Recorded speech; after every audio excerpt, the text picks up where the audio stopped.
Citroen, it's fair to say, is not the first badge you think of when it comes to posh car brands. But it does have a history of making large, comfy, classy vehicles. Think of the DS from the 1950s and the XM from the 1990s. So it's great to see that Citroen is still gamely keeping going at making bigger cars to take on the upmarket rivals with bigger price tags. With this, the C5X. So even though Citroen's sister company DS is supposed to be taking on the premium car brands, Citroen is also hoping the C5X is on your list if you're considering an Audi, BMW or Mercedes. So what have we brought along to compare the quirky Citroen with? An Audi A6 Avant? Nope. A BMW 5 Series Touring? Nope. A Mercedes E-Class Estate? Now what we actually have is a bit of a left field choice. A Volvo V90. Now, once upon a time, Volvos were the default choice for a growing family in need of a posh load lugger. But that star somewhat waned when the popularity of SUVs took over to such an extent that in 2023, Volvo cut estates from its offerings. But it has recently brought them back due to popular demand. But although both cars aren't exactly mainstream choices, the Citroen C5X couldn't be more different to the Volvo, at least in terms of looks. It's all quirky curves and kooky design choices. We've got this pronounced haunch, some 1980s striped detailing decals here, and quite a significant boot spoiler. By contrast, the Volvo is a much more restrained design with smoother, fuss-free lines and a minimalist visual aesthetic, even in this sporty R-design trim with those funky-looking 19-inch diamond-cut alloy wheels.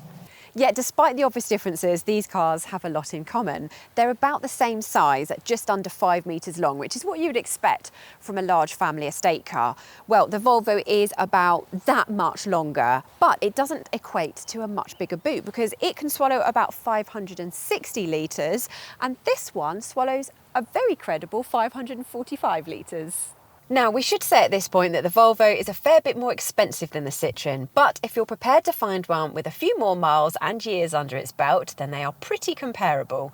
With around 30,000 miles on the clock, this 3-year-old V90 B5 is going to be around £26,000 at the time of filming, whereas this exact C5X is a 2023 car with 9,000 miles on the clock and is just a whisker under £21,000. Find a V90 with around 50,000 miles and 4 years under its wheels though, and you'll reduce that price difference to just a couple of grand. Another difference, from 2020 onwards, all V90s are available as a mild hybrid like this one or a plug-in hybrid, and older versions are also available in petrol or diesel, and the Citroen has a choice of 2 petrol engines or a plug-in hybrid only. This C5X actually has the entry-level 3-cylinder turbo petrol engine with just 130 horsepower, but as we'll find out later, it's actually much better suited to this big old bus of a car than you might think, although it is a little outgunned by the V90's 250 horsepower. So what are our pair of unusual luxury choices like?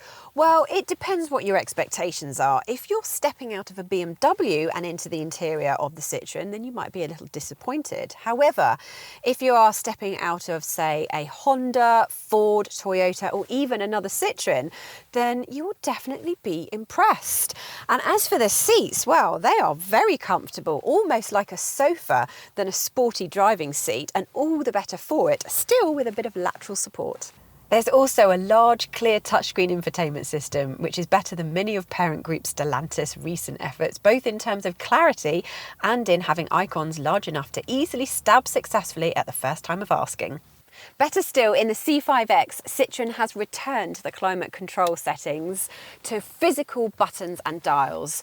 Big brownie points there, Citroen. What about the Volvo?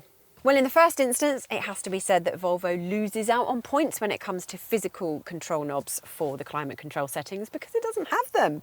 But what it does have is this very large volume dial for your music, which it will gain some points for. And if you do need to access the climate control settings, they are always at the bottom of this screen right here.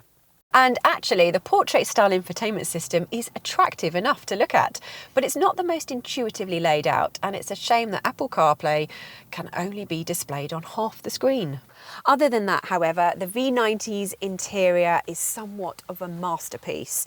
It is thoughtful and sensible, and there are no over-the-top design features detracting you from the Swedish serenity. Volvo cars are often ones that you settle into really quickly, and the same can be said for the V90. And these optional sports seats offer support exactly where you need it, and the optional panoramic sunroof just aids to the airiness inside the cabin. In the back of the Volvo, you'll find oodles of legroom, even if you are taller than 5'4.5" me. And if you need to sit 3 adults side by side, there is enough space to do that as well, if you're happy to perch your feet up here, or perhaps one either side, or both in 1 footwell, like so. There are also neat touches that showcase Volvo's thoughtfulness back here, especially these integrated child booster seats. Genius. When it comes to the back seats, the Citroen matches the Volvo for legroom and comfort. Plus, you can also sit 3 adults side by side in this car. And it's worth noting that the transmission tunnel in the Citroen is a little bit smaller. Overall, though, the Citroen's rear seats are just not quite as pleasant for passengers as they are in the Volvo.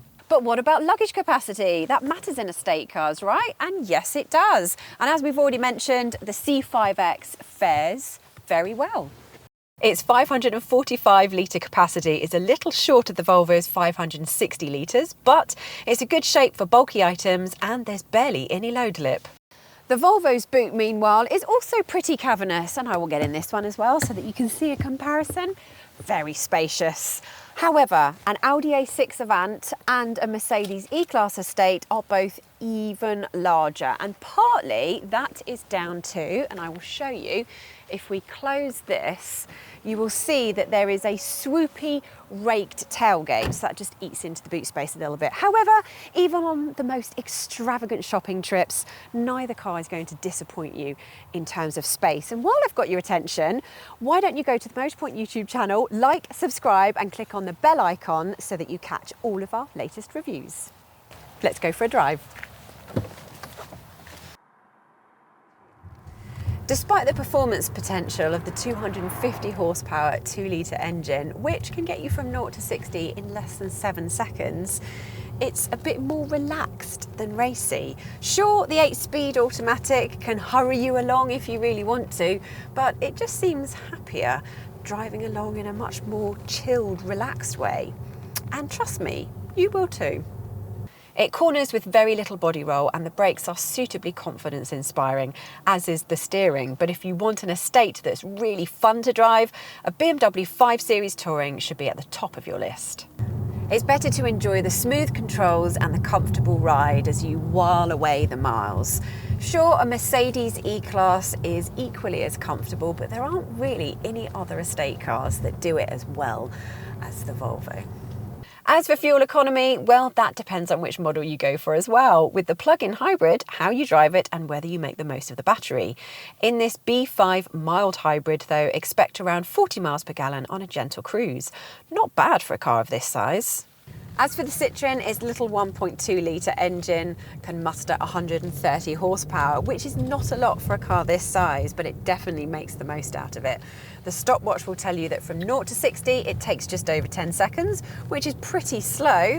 But when it's on the move, the little motor feels much more willing and flexible than that. True, the 1.6 litre 180 horsepower turbo and the 225 horsepower plug-in hybrid are more punchy, but you don't feel shortchanged in the 1.2, even if it is a touch more grumbly sounding than the smooth Volvo's engine. And the shifts from the 8-speed auto are a touch more intrusive. When you get to a winding country road, there are no signs of sportiness. Not that the car promised this at any point. Well, with the body roll and the light steering, it just doesn't give you that confidence-inspiring feeling that you get behind the wheel of the Volvo. It is very comfortable though, and some might feel that it is more comfortable than the Volvo. That being said, there's not much in it, and the slightly more controlled performance of the Volvo on country roads means it's marginally the better handling car than the Citroen. As for fuel economy, expect around mid-40s miles per gallon for mixed driving, which is a figure that beats the more powerful Volvo. Look, we know a lot of you out there have abandoned estates for SUVs, but honestly, these two cars show that even beyond the usual posh German choices, there are interesting upmarket alternatives to German SUVs. And yes, it probably takes a very brave person indeed to pick a 1.2-litre Citroen as an alternative to a BMW 5 Series, but it represents great value, will get the neighbours talking, and is actually far better to drive than you might think. What of the Volvo? Well, in this company, it's a much less eccentric choice, yet it still treads its own elegant, restrained path. And it is a little bit different from the typical BMW, Mercedes, Audi German trio. Yet it's still practical, feels well built, and is soothingly good to drive. So what's that? You're going to buy a BMW 5 Series Touring anyway? Gah, boring. Seriously, look at the Volvo.